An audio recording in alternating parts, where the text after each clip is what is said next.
Virginia has chosen leadership that lifts up people instead of tearing them down. And together we have proven that in Virginia, a child's name, a family's personal struggles, and a community's identity are not barriers to belonging.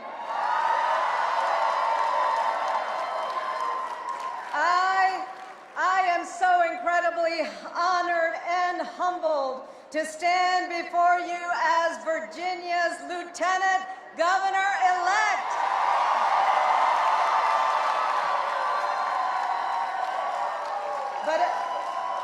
But as we all know, this moment of success is not mine alone. It belongs to every Virginian who believes that our politics must be more hopeful, more inclusive, and focused on solving problems instead of scoring points on the backs of other people's pain.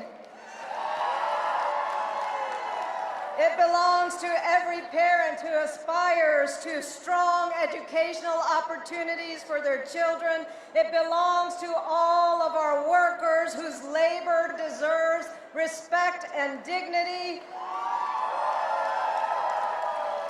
It belongs to the countless young people who refuse to sit on the sidelines and instead are charting a path forward through talent and skill, ingenuity and determination.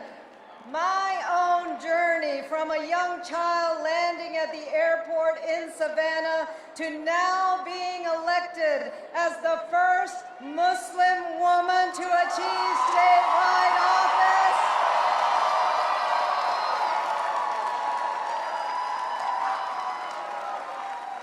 The first Muslim woman to achieve statewide office, not just in Virginia, but in the entire country. And this was possible because of the depth and the breadth of the opportunities made available in this country and in this Commonwealth. And I want to reflect just briefly on that journey from a childhood in Georgia to an educator's life in Virginia's college classrooms to state government representing the Richmond area in the state Senate and now this statewide position. I first was compelled to run for office because I wanted to respond rather than quietly observe the targeting and the scapegoating of marginalized communities. I decided to run for public office because no one in this country should be made to feel as though they are not welcome in their neighborhoods or in their own communities. Now I know that many of us feel as though the nation is in the midst of challenges that are much deeper and more intense than those we have faced before, and that it will take us generations to repair. But let us not forget that the challenges we endure today are not entirely new, and they can be navigated. We have been grappling with profound questions of our national identity, our nation's history, and its complex legacies for centuries. This nation has not merely endured, but it has risen from every crisis through introspection, resolution, and determination.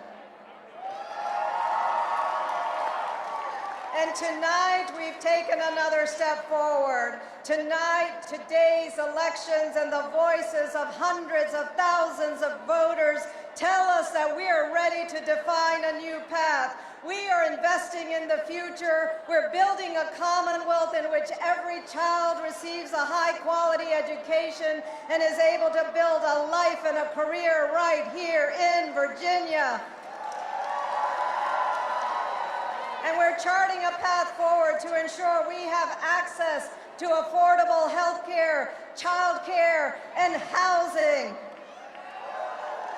And we will define our progress as successful when we translate that moral call to take care of each other, in making those into actions of a government that serves the people that it represents.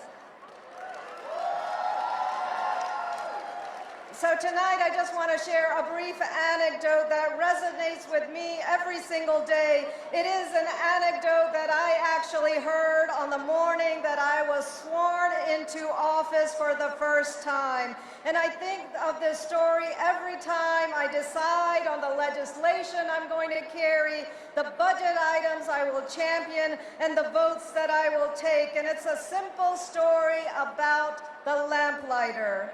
Now, some of you may recall those days before modern electricity, that the streets of our cities and towns and villages were illuminated by gas street lamps. And every evening at dusk, it was the task of the lamplighter to walk up and down the thoroughfare and light those street lamps.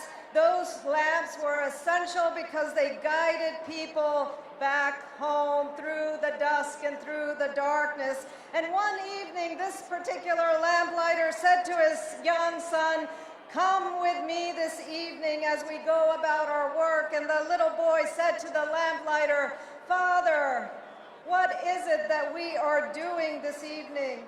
And he said, son, "we are punching holes into darkness." Well, Virginia, tonight we are punching holes into darkness. When we protect public education, we are punching holes into darkness. When we give every Virginian access to health care, we are punching holes into darkness. When we ensure that not a single one of our neighbors goes to bed hungry at night, we are punching holes into darkness.